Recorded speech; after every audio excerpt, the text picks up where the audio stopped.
Hi everyone, welcome to my online class, and today we're going to learn about English grammar. It's one of the uh, grammar in tenses in the 12 basic tenses in English. So today we'll learn about present simple tense. Okay, before we start, I would like to share to you my PowerPoint so that you can understand better. Okay, there you are. Hope you guys can see that. Okay, so again, today we'll talk about present simple tense. Okay, so what is present simple tense? And what are tenses actually? Tenses are simply the way we talk about time frame in a certain sentences in English. Okay, probably in your country, it doesn't matter, it doesn't change, but in English grammar, it does matter a lot. Okay, so what is time frame, or what time frame are we talking about? So in English grammar, we're talking about here the past, the present, and the future. Okay, so these are the time frame in English grammar, the basic one.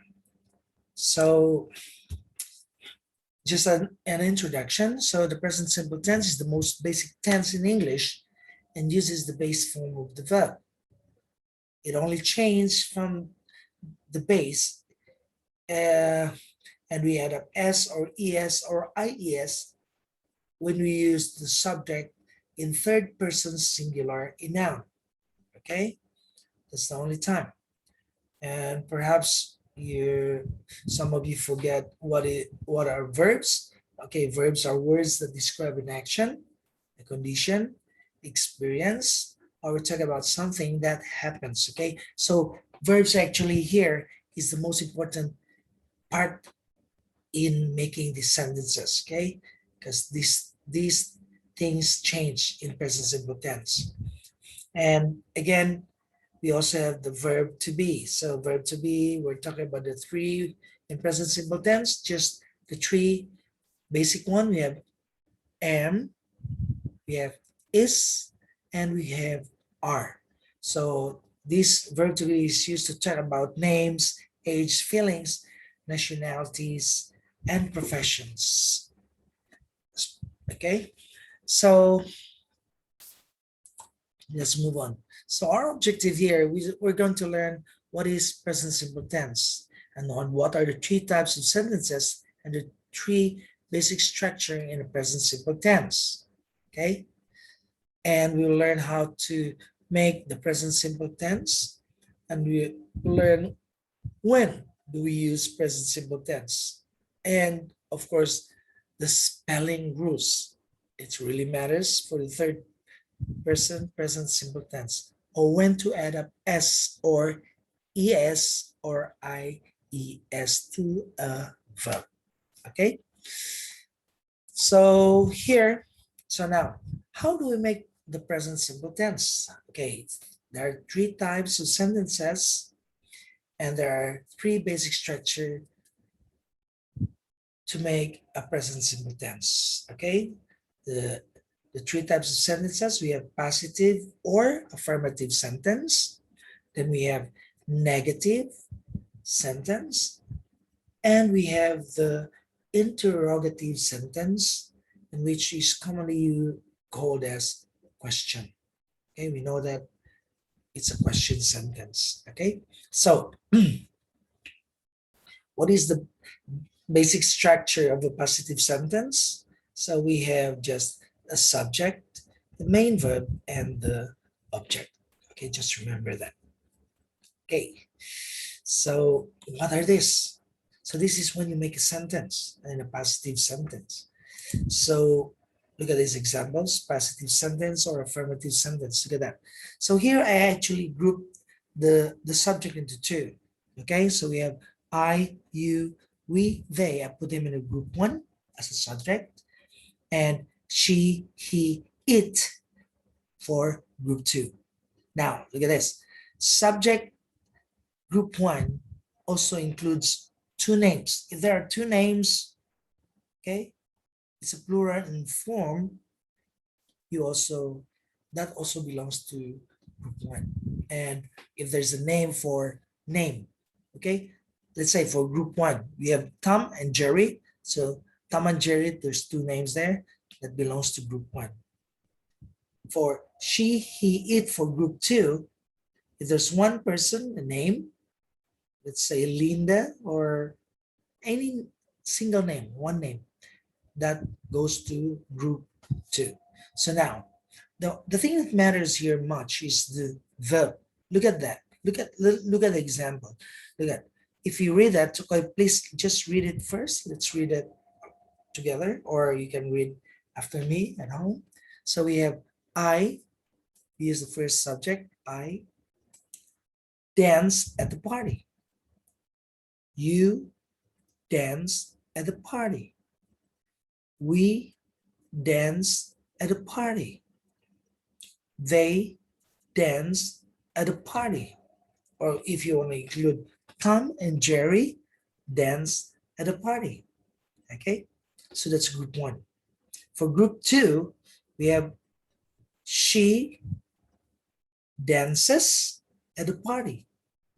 He dances at a party. It dances at a party. Or if you want to add up a name there, just one name, maybe you can put Tom dances at a party. So if you want to observe this chart, as you notice here in the verb for group one, they're just using the base verb or the original verb. Okay, but in group two, we have the verb plus an S. So this is actually the difference between these two groups in the sentence. So group one, I want you to remember, because this is the proper grammar structure in a positive sentence. So group one, if you have I, you, we, they, or two names, you use the original verb or the base verb, they're the same. And if you have she, he, it, or any one person or one noun, name or something, you add up S to the main verb. Okay? So try to look at that properly and try to remember the two groups. Okay? So again, I'll just show you. I group it there, the subject, I, you, we, they, or you can add up two names there. Then we have group two, she, he, it. Again, you can add up one name. So they're in group two. If you have this group, again, for group one, you use the main verb or the base verb, original verb. You don't add up any S. And if you are in group two, you add up S. So that's a very simple rule there. Okay. Now, let's move on. How do we make a negative sentence? To make a negative sentence in a present simple tense, it's very simple. Again, you remember the subject, the group of our subject, group one and group two. But now, take note. This, you will be using an auxiliary verb. See, look at that. Auxiliary verb before the main verb. Now, there's only two auxiliary verbs you have to remember. For group one, you have to remember the auxiliary verb do, plus the word not. Not makes the sentence negative. Okay, so we have there, look at that. For group one, do not. Okay, and what is this? Don't. Okay, don't is a contraction. It's like a shortcut of do not. They're the same. Okay, so if you want, I think you've heard this commonly in the movies, or some people use this because mostly in modern English, they seldom use do not as a normal conversation. Normally they use don't. Okay, So again, for group one, you use don't or do not. And for group two,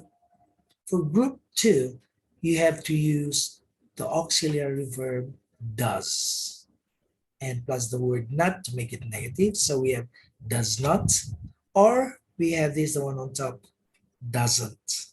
It's a contraction, like a shortcut. Okay. So that's how you make a negative sentence. Now be careful. After your auxiliary verb, use the base verb or the original verb for both groups, for group one and group two. See, look at that. So they are they are having the same main verb here. Okay. So group one and group two uses the same main verb. Okay. Then we have the object. So please take note of that. Then you might be asking, what happened, teacher? What made so where's what makes the verb into a singular form? Okay, does here, does represents the subject here. So that's why we're using the auxiliary verb for, so he, she, it uses does. That makes it in a singular form. Okay, so again, don't just confuse, just remember this very basic rule. Okay, now the third, okay, before we go on with the third structure, I just want you again to explain to you again the negative sentence just now. Do not, we use a contraction. The contraction meaning we make it into a don't. D-O-N apostrophe T. Don't. You can say it at home. And does not, this one is read as doesn't. Again, doesn't. D-O-E-S-N apostrophe T. Doesn't. Okay. Now, we have here the third form or the third type structure of a sentence. We call it question or interrogative sentence. Okay. Now, this is very easy. Look at the trick. Here, it's just interchange. Interchange the subject and the auxiliary verb do or does comes first when you ask a question. So the subject groupings again are the same. The subject grouping I, you, we, they, that's group one, or two names there, Tom and Jerry. So we use the auxiliary verb do. Okay. Then we have he, she, it, or maybe just one name, Tom. We use the auxiliary verb does. Again, the auxiliary verb comes first, then the subject. That's it. Then you go back to the main verb. The main verb again uses the base verb for the two groups, both groups. Okay, then the object. And again, please, when you make a question, don't you forget this one, question mark. Because if you don't have a question mark, it is not a question. And I will mark it wrong during our test. Okay, so this is for the part one of our lesson. I hope you learned something. So maybe I'll just summarize a little bit here. Okay, the summary of the lesson, how to make a present simple tense for positive sentence or affirmative sentence. The structure is subject, main verb, plus object. For negative verb, the structure is subject, auxiliary verb do, plus the word not, okay? Or the contraction don't or doesn't, okay? Then plus the main verb, plus the object, okay? So don't forget your auxiliary verb. Do goes to group one with our subjects in group one. Does goes to our subject group two. Then you add up not to make it negative. To make a question or interrogative sentence, just simply interchange. Auxiliary verb comes first, auxiliary verb do or does, then followed by the subject, could be group one or group two, plus the main verb and plus the object. Okay, so that is the end of our episode one of this lesson for present simple tense. So I hope you understand. And please try to practice at home. Use this at home when you try to imagine some words and construct some words. Okay, that's it for today. See you next time.